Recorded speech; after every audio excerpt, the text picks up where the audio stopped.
Hello guys, तो स्वागत है आपका फिर से आरके लॉन्ग इलेक्ट्रॉनिक के एक और न्यू वीडियो में। तो फ्रेंड, ये हमारी जो है हमारी जो है बार बेंडिंग सरिया मशीन है। तो इससे हमारा क्या होता है कि हम इस पर सरिया अपना बेंड करते हैं, एंगल बनाते हैं। जिस भी तरीके के एंगल बनाने हो उसमें से बन जाएंगे। ठीक है गाइस, इसमें हम 32 mm तक का सरिया बेंड कर सकते हैं। तो आप इसको देख सकते हो, जो ये हमारा व्हील है, ये व्हील हमारा घूमता है। ठीक है गाइस, और इसके नीचे हमारी एक मोटर लगी है, वो भी मैं दिखाता हूँ आपको। तो सबसे पहले जैसे कि ये हमारा जो लिमिट स्विच लगा है एक हनीवेल का, ये हमारा लगा हुआ है ऑफ़ करने के लिए। ठीक है, इसमें से हमने 2 टर्मिनल पे से एनसी पे से वायर उठाया है।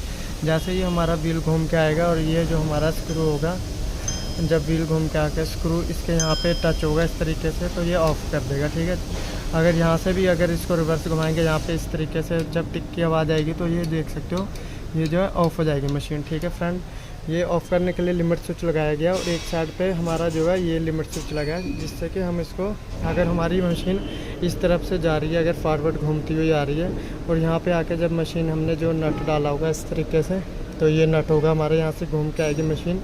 और जब यहाँ पे आके मशीन हमारी इस लिमिट स्विच में इस तरीके से टकराएगी, तो उसी टाइम हमारी मशीन ऑफ़ होके और फिर जो है रिवर्स में चल पड़ेगी तो वापस।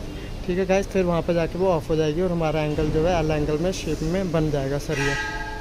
ठीक है, तो अब मैं इसकी जो है आपको इंटरलॉकिंग वायरिंग सिखा रहा हूँ, तो थोड़ा ध्यान से वीडियो को देखना, लास्ट तक बने रहना। वीडियो अच्छी लगी तो चैनल को सब्सक्राइब करना प्लीज़ गाइस। तो ये देखो, जो हमारा ये लिमिट स्विच होता है, इसमें हमें जो है 4 टर्मिनल दिए गए होते हैं। तो हमारे जो ऊपर वाले 2 टर्मिनल होते हैं, ये 1 और 2, ये हमारे जो है दोनों NO है, और नीचे वाले हमारे दोनों NC है। ठीक है फ्रेंड, तो अब मैं आपको दिखाता हूँ कि इसके कनेक्शन किस तरीके से किए हैं। हमने जो नीचे से हमने पहले NC में से ग्रीन और ब्लैक वायर लिया है, उसको हमने जोड़ना है अपने कॉन्टैक्टर में, जो है आएगा वो हमारा जो हमारे NC में जुड़े हुए हैं।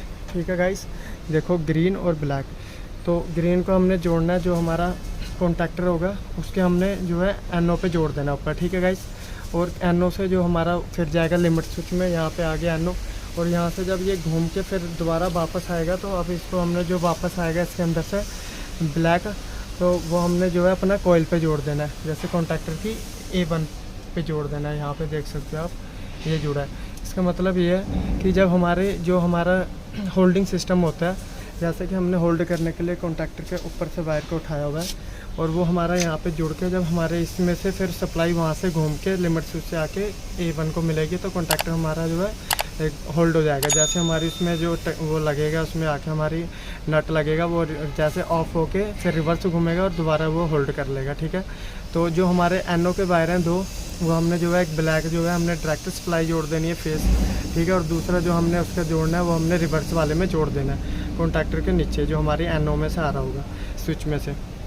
जैसे कि ये हमारा ये कॉन्टैक्टर के नीचे से वायर आ रहा है, उसी में से हमने उसमें जोड़ देना है, सिंपल। ये हमारा रिवर्स का है। ठीक है, तो इतना तो आपको समझ आ गया। तो ये मैं आपको दिखाता हूँ, ये हमारा फॉरवर्ड के लिए NO स्विच है, ये हमारा रिवर्स के लिए NO स्विच है, और ये हमारा जो है स्टॉप के लिए NC स्विच लगा है। तो इसकी मैं स्टार्टिंग से वायरिंग समझाता हूँ आपको। देखो, सबसे पहले तो हमने एक फेस ले लेना अपना। ठीक है, ये हमारा फेस है, जो कि हमारा NC स्विच में गया।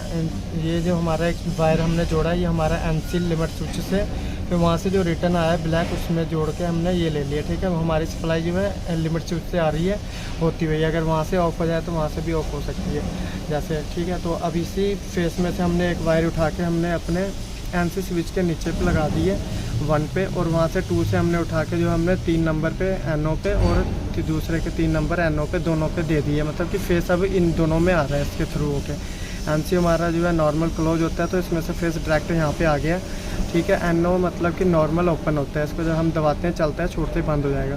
तो फिर हमने क्या करना है कि हमने दोनों में से वायर लेनी है एक एक, और वो हमने जो है अपने कॉन्टैक्टर के जो ये हमारा एड ऑन ब्लॉक लगा है, इस पर ये LT का कॉन्टैक्टर है।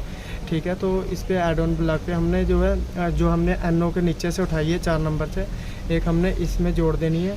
ठीक है, NC में, और NC से फिर हमने जो दूसरी तार उठानी है वो हमने जो है कॉन्टैक्टर 2 नंबर के A1 कॉइल पे जोड़ देनी है। ठीक है, इसी तरीके से हमने जो दूसरे स्विच से उठाई होगी तार ब्लैक, वो हमारे इसके NC पे जुड़ेगी, एड ऑन ब्लैक दूसरे पे, और इसी की हमने जो उठानी है वो हमने इसके दूसरे A1 कॉन्टैक्टर पे जोड़ देनी है। तो ये हमारा इस तरीके से एक टाइम पे एक कॉन्टैक्टर ऑन होगा, दूसरा ऑन नहीं होगा। ठीक है, इतना तो हो गया ये।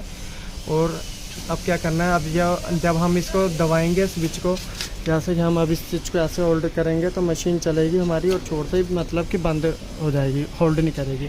तो होल्ड करने के लिए हमने ऊपर से फेस लेना है डायरेक्ट दोनों का, और NO के नीचे से लगा के जो उसके ऊपर से आउटपुट निकलेगा वो हमने जो है अपना कोयल में जोड़ देना है, जैसे कि A1 में जोड़ देना है। यहाँ से उठाया हमने, देखो, और ये हमारा A1 में जुड़ गया। जिस कॉन्टैक्टर से उठाना है NO के ऊपर से आएगा, फेस डायरेक्ट इसमें जोड़ना है NO में, NO से उठाना है और कोयल में जोड़ देना है। तो ये अब हमारा जो है होल्ड हो गया छोड़ते बटन को, ठीक है फ्रेंड।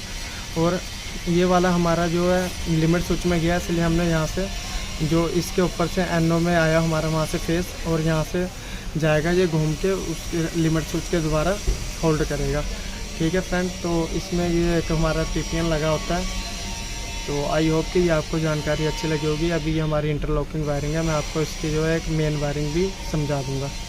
तो चैनल को सब्सक्राइब करें, मिलते हैं एक और वीडियो में।